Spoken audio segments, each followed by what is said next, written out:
final quarter begins right now.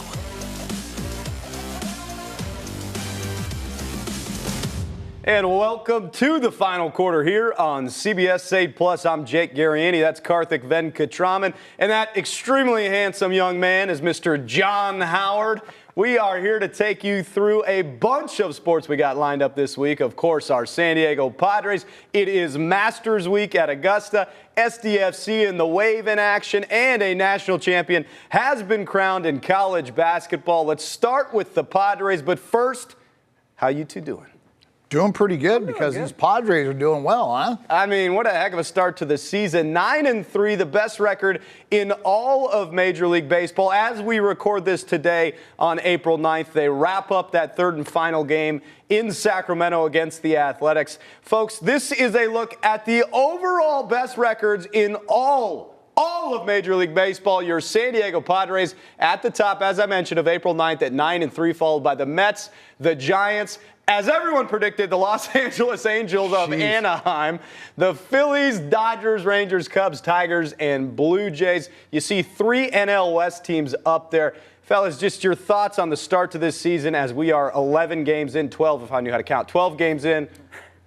It definitely helps when you start off the season 7-0 to get to 9-3. Obviously, the Padres had started off the season great. Went to Chicago, found a little bit of hiccup along the way, recovered to avoid a sweep, and now against the Athletics, 1-1, and we'll see what happens here as this third game is wrapping up as well. And yeah, we'll see. I mean, the Padres overall have looked good at times, and then not looked as good at times. I think consistency is something that.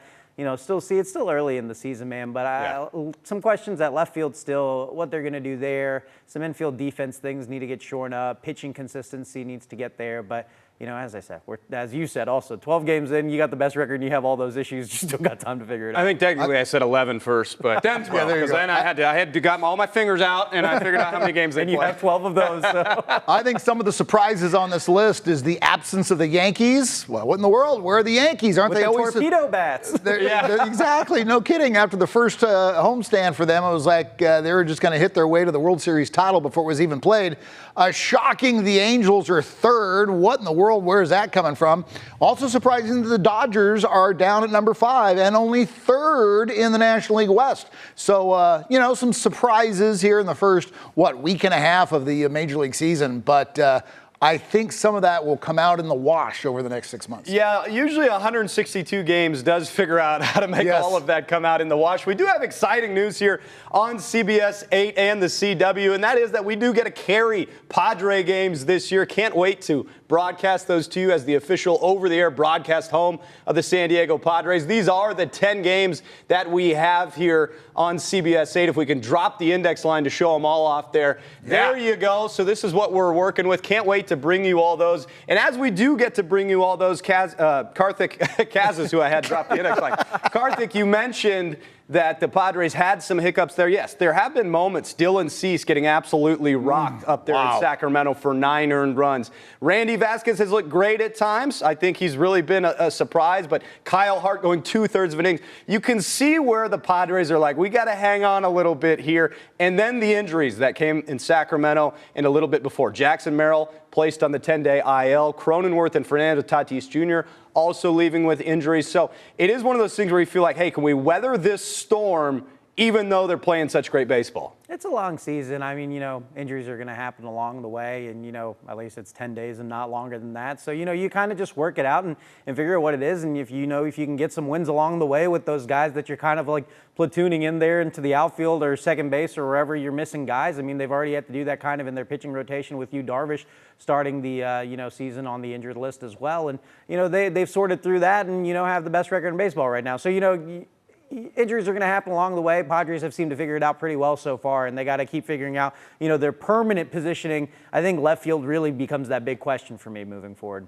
Yeah, absolutely. There were some issues in left field with Jackson Merrill gone and Mr. Freeman not playing, but I think what's interesting is if the Padres can go 9-3 again, we're looking forward to an amazing season. But if the Padres go 3-9 over the next week and a half with all of these injuries, it could be a long season. So we'll just have to see what plays out. And look, it's baseball. There are going to be times where they lose more games than they win over a stretch of a period, and then there's going to be times where they hopefully win a whole lot more. I think one of the things, John, you mentioned kind of surprising about the Dodgers, they do have 9 wins. That is tied for the most, right? That graphic was win percentage. But the Dodgers already had lost 4 games out of 5 or a stretch like that, right? Something I didn't think was going to happen all year long with the Dodgers. So I think as we go through the offseason, everything is so elevated, right? The moves the Padres didn't make, the moves the Dodgers did make, and everyone is all worried. And then you get into the season, and the reality of a major league season actually takes place. And you go, you know what? I think we got a good roster. I think they got a great roster, but they're human.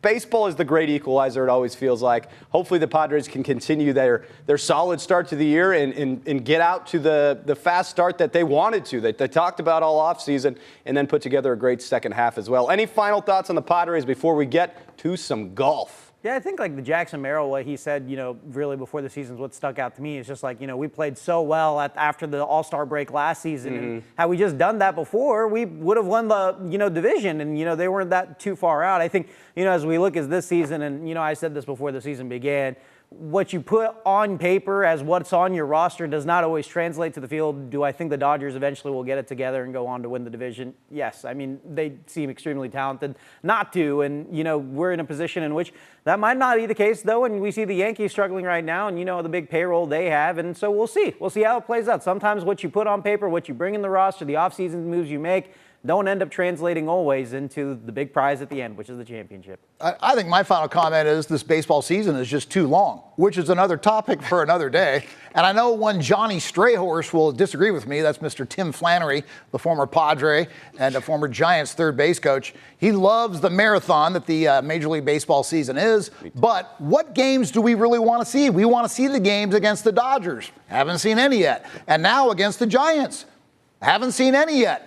Reduce the number of ball games, and we'll have a much more intriguing regular season. But again, another topic for another day. Yeah, but we're going to broach it today because I love the 162. I'm on the Flannery train because here's what I love about it. I love waking up every day and looking forward to watching Padres baseball. It's in my calendar every day. I get excited about the pitching matchup. It's like a friend that you get for 162 days out of the year that you can always count on. And then on the baseball side of it, I do think you make no mistakes of who are the teams that deserve to be in the postseason after 162, right? Like, you don't false your way to 162 games into a postseason. Like, you are either a postseason team or you're not, and there's nobody that can argue it after the course of 162. So that's why I like it.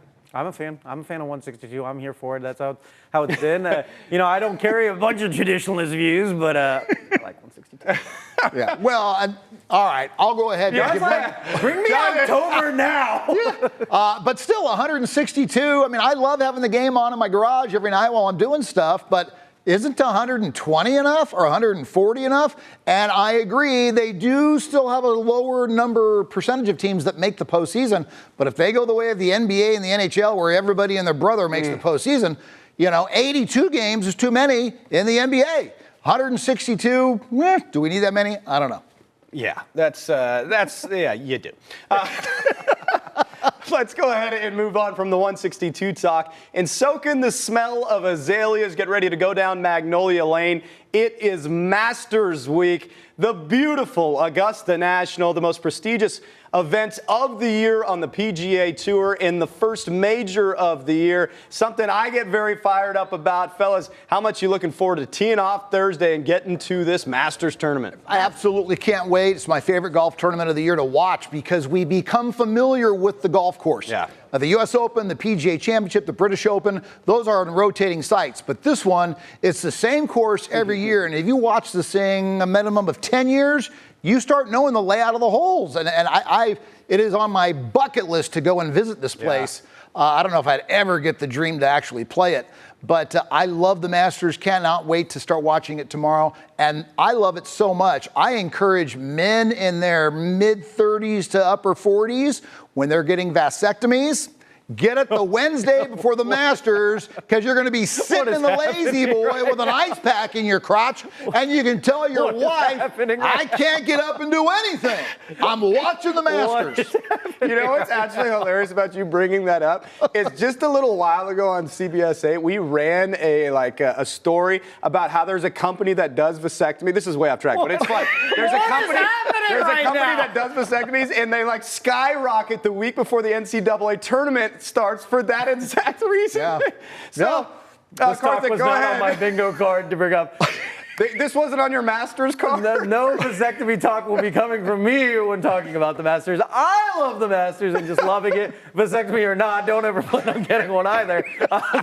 Masters is just a great golf tournament. It's that one that I look forward to every single year. It is the one I look forward to every single year. So many great moments on the golf course through the years.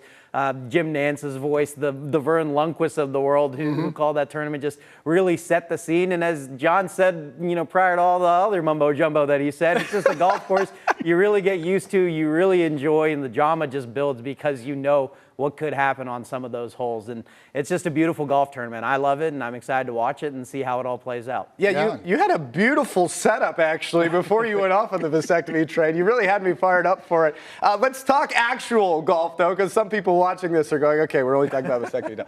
Actual golf. A couple great names in this field. Now, obviously the field is unbelievable this tournament. Couple names to keep an eye on, of course, Scotty Scheffler, who has won 2 of the last 3 green jackets given out at Augusta National. Xander Schauffele hadn't won a major his entire career until last year, and then he won 2 of them. He'll be looking for his first Masters green jacket. Let's hear from both of those guys before we break down who we think could win this year at Augusta National. I feel like the same guy. I think the big difference will be when I get in those spots. My dream is just to give myself another chance coming down the stretch. I think I said that after the PGA at the Open. If I can get myself in a spot to win this thing, I feel pretty good about doing it, and I did it. So I think that kind of goes for every major I play in now. If I can get myself in a good spot, I'm going to fail at times, but man, I think I can deal with it a lot better than I used to be able to before winning.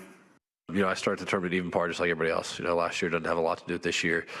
Outside of I can go back on some of the experience that I've had playing well on this golf course and reflect on that. Let's say I got off to a bad start on Thursday, and I can use some stuff that I've done here in the past few years as confidence to kind of turn things around. But at the end of the day, when I stepped up there on Thursday, we're at even par, and it's a totally new golf tournament. Last year means nothing. And some other names to keep an eye on the field, at least Aztecs. J.J. Spahn will be there, Xander obviously, and Justin Hastings getting his first shot at a Masters, plus some other San Diegans.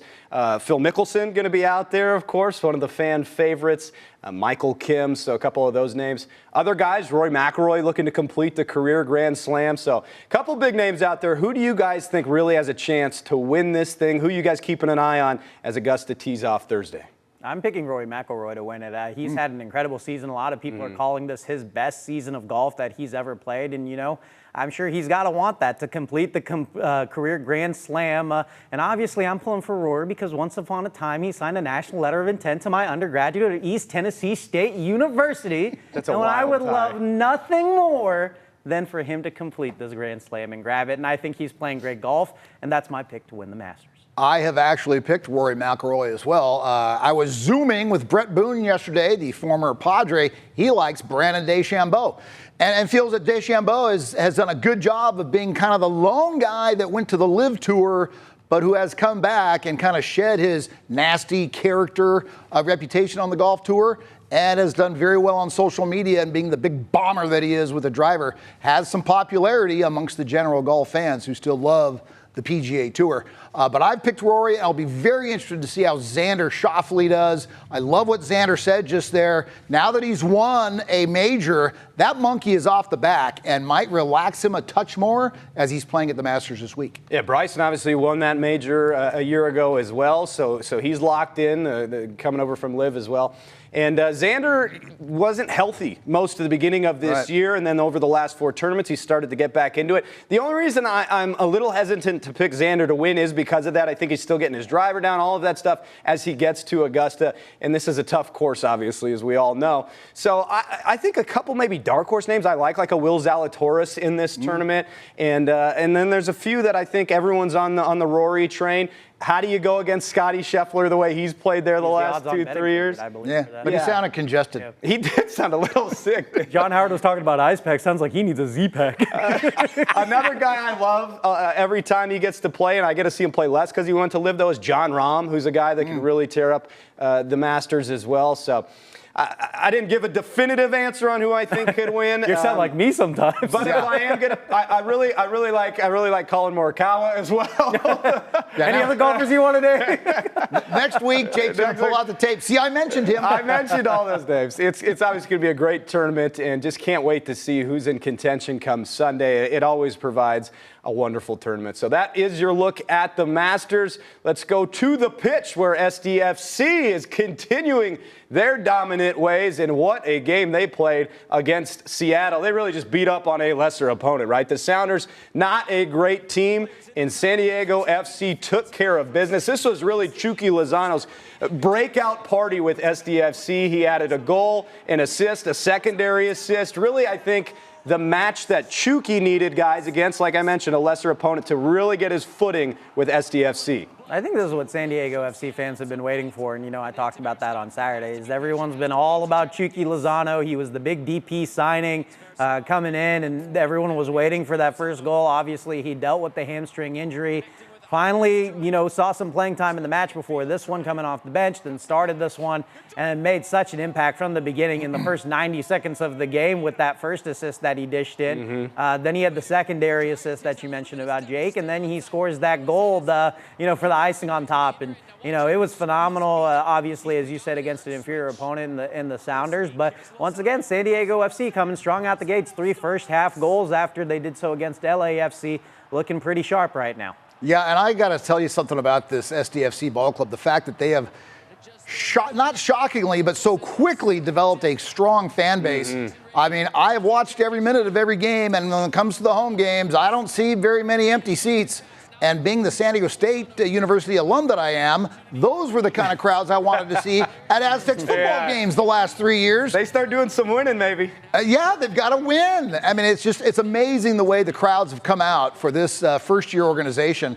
And I think they've done a great job connecting with the community, much like the San Diego Loyal did when the Loyal was in town for a few years. So great start that they're getting off to the games, and great start big picture in regards to what they're doing as a franchise. And I know, Karthik, you've been to matches. I've gotten lucky enough to go to matches. Kaz, who's producing our show, has gone to matches. Our GM, Alberto's gone to matches. Every single person I've talked to your point, John, says the atmosphere at Snapdragon is just unbelievable for these matches. And the more they win, the greater it's going to get.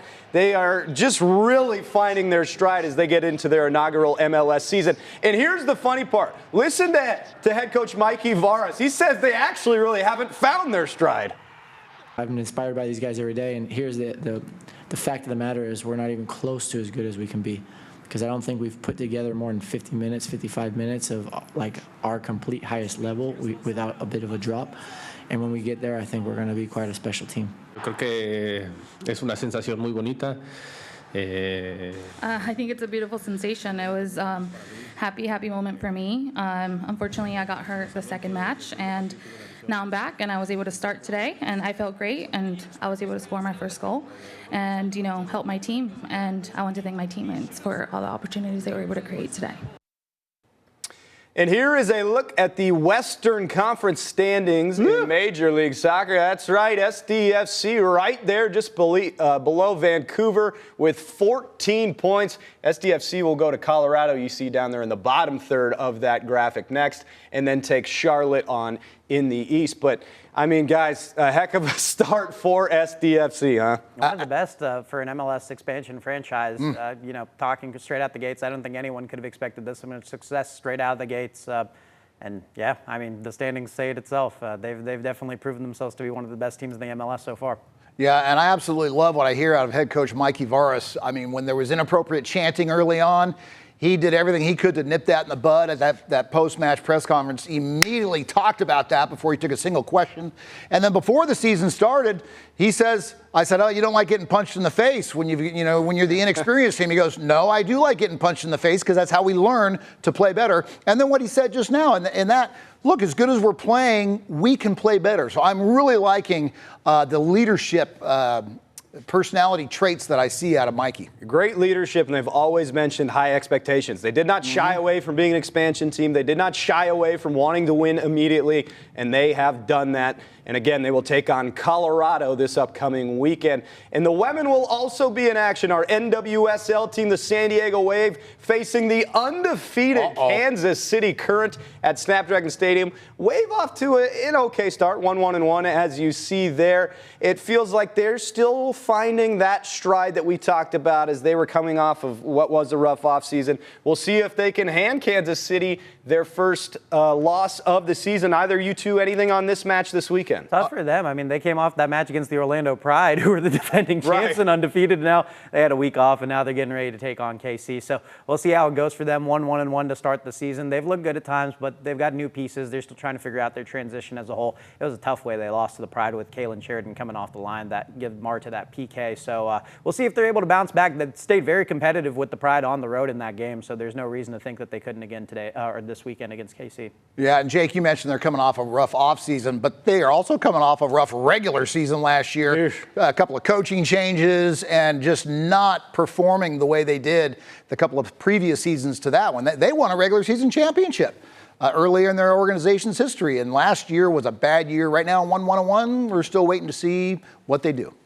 And I would be remiss if I didn't mention the San Diego Soccer is also playing for another championship this weekend against Chihuahua, who's the defending champs back-to-back, I believe, in the MASL. So that's all the soccer news you need here in San Diego. Let's move on to the court where a national champion was crowned. That would be the Florida Gators. Before we break this down, let's hear from both sides.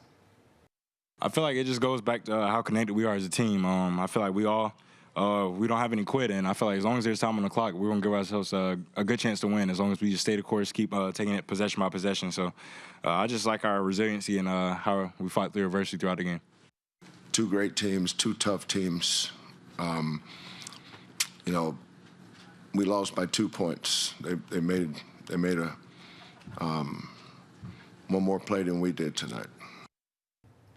Kind of tough to see Kelvin like that, right? I mean, Houston really dominated that game, at least controlled it. You could say at the minimum, they controlled that game almost the entire way through. Florida led when it was 8-6, and then they led for like 46 more seconds at the very end before winning that game. Of course, the final possession will go down in infamy, unfortunately, for Houston.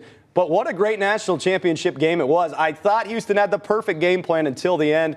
You two on what was a third national championship for the Gators. Well, I think when you talk about the way Houston had dominated and controlled this game, they led by 3 at half and then built that to a 12-point lead. So it was a slow build to a 12-point lead, which kind of, dreamt all of us into realizing, okay, Houston's just going to go on and win this game. But credit Florida for coming back. And unfortunately, the final play of this game was kind of some ugly basketball. You feel bad, but it is what it is. And Florida wins the championship. And Kelvin there says, hey, we lost by 2 points. You can't simplify it any more than that. A tough loss to swallow. I wasn't surprised at all that Florida came back and won. They did it against Texas Tech, they did it against Auburn, and they did it against Houston in the national championship game. 3 games in a row that they came back from almost down double digits or down double digits and ended up winning the basketball game. Because what we've learned about this team through the NCAA tournament, what we saw through the regular season is they're incredible on offense and they're really good at coming back from behind. They don't panic. They had one of the most,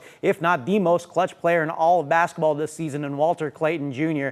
And it was just phenomenal performances, and a big reason why they were able to win that game is because of the way they shot contested. We saw it throughout the game, and we saw it on the very last play. Houston had a great setup. Sharp had great space to potentially shoot that ball. I wouldn't call that a great setup, though. He should have caught the ball earlier to give himself more space. If you watch the replay off the screen, how much space that he had that he could have potentially had to shoot that shot. He caught it at the wrong place, and Florida did what they did best. They recovered. They had a great shot contest at the end, which required him to go up, and then he had to lose the ball after that. Could have been a little better execution, but Houston got the space that they should have wanted on that final shot if they wanted to go for the three. Not perfect execution, but you have to credit Florida for getting out there on the perimeter and contesting that shot. You can give Florida credit, that's fine, but I don't think it was a well-drawn-up play. I don't think it was a well-executed play. Again, I watched the play 100 times because I feel so bad for the poor Emmanuel Sharp kid. I know he's going to live with that for a long time. I just don't think it was all that great drawn up. I also think people forget they were only down by 2. Like, it felt like they were just absolutely taking the 3 no matter what. They gave themselves very limited options. Didn't love the final play. That doesn't mean that was how the whole game went. I mean, again, you got to give Houston credit, who, by the way, might be one of the best teams coming into next season. But give them credit for getting there. But I just think Florida was too much. I had picked Florida to win they got from there the beginning. Duke gifted them a game. Let's not forget that. That Duke did? Duke gifted them that. 100%. 100%. I know Duke's kicking themselves. Yeah, Florida, your national champion, the 3rd one in school history. And again, I thought it was for a tournament that didn't have a lot of great games in it. I thought the later rounds were great. I thought the later round games were great because I feel like we talked about this on the show a couple weeks ago. With the way NIL is going, all the top tier teams are going to get a lot of the top tier talent because they're able to sign them. Yeah. So I think as we see the NCAA tournament in future years, the later games are going to be really, really good. The first few rounds may not be as good as we've seen in recent years. Put very simply, there's just not going to be as many upsets because of that, because the top teams are so heavily stacked and so deep. If Duke had beaten Houston, do you think Duke beats Florida? I think it would have been a great basketball hypotheticals, game, but that was who I had the whole time. I mean, I thought that's who I had in the national championship. I thought that would have been an incredible game. I originally picked Florida when the bracket came out, but as the tournament went on, Duke looked like they were the best team in the tournament. It kind of worried me when they played Arizona and gave up that big lead they had in that game. Arizona almost came back and won that one. Could have knocked out Duke earlier in the tournament. Duke was able to survive, and then, they get up against Houston. They were up by, 6 with 35 seconds to go and end up losing the basketball game. Young team overall, it just seemed like they made a couple mistakes, down their stretch that really cost them their season. I mean, when you're up 6 with 35 seconds to go, no reason why you should be losing a basketball game. Very briefly, getting back to the national championship game and that final play and Smart just having to drop the ball because he couldn't shoot it. It reminded me of Chris Webber calling a timeout from Michigan a couple of decades ago, and your heart just sunk. You knew he didn't have any timeouts, and with Smart the other night, he just drops it away. He knows he can't touch it again or he'll get called for double dribble, and it was just painful to watch. Yeah, I mean, give Emmanuel Sharp credit for not touching it, but I guess you should, what popped in my head is he should have touched it anyways, given the turnover and then tried to foul, but it's such an impossible thing. It's so easy to, sit there and say beyond the fact, but it's a tough finish, and I know he's living with that one. But again, congratulations to Florida. The number 895, what's that mean to you two? Alex Ovechkin. How about it, huh? Before we go. 895, Alex Ovechkin passes the great one, Wayne Gretzky, for the most goals in the history of the National Hockey League. It was an unbelievable moment. What's even more unbelievable, he still trails Wayne Gretzky by almost 1,300 points. It's unbelievable. It is. It's one of the things that'll just never. I truly believe that's one of the records that will never be broken. But it was cool to see Alex Ovechkin in the grace that Wayne Gretzky have after he broke that for the Washington Capitals. The way he celebrated it was fun too. The way he just dove on the ice, it was awesome. I was going to say, Jake, real quick, I always enjoy watching hockey history be made. Wayne Gretzky played, in my high school, college years growing up watching the sport. So it was a bummer to see him lose this record. Yeah. But, all of us, we can take solace in the fact that, his overall points scored record, that's like the Cy Young 511 wins. It's just not going to be touched. And one thing Wayne said that I thought was amazing, he goes, look, it's good that records are made to be broken because it means the sport is staying great or getting better, right? You have the Alex Ovechkins, the Nathan McKinnons, the Connor McDavids, and then you got the next generations of the Bedards and all these people coming up making the NHL great. So I think Wayne took it with such grace. Obviously, you knew he would, and new history in the NHL, and of course, you can still feel good about being almost 1,300 points ahead. We will be back safe on that one. Exactly. We will be back for show 895 of ours. That's not true at all, but it did make a great segue. 8.95. 8.95. We will be back here next week, so please join us again next week here on the Final Quarter on CBS 8+. Fellas, send them off. We're out. Bye. Bye.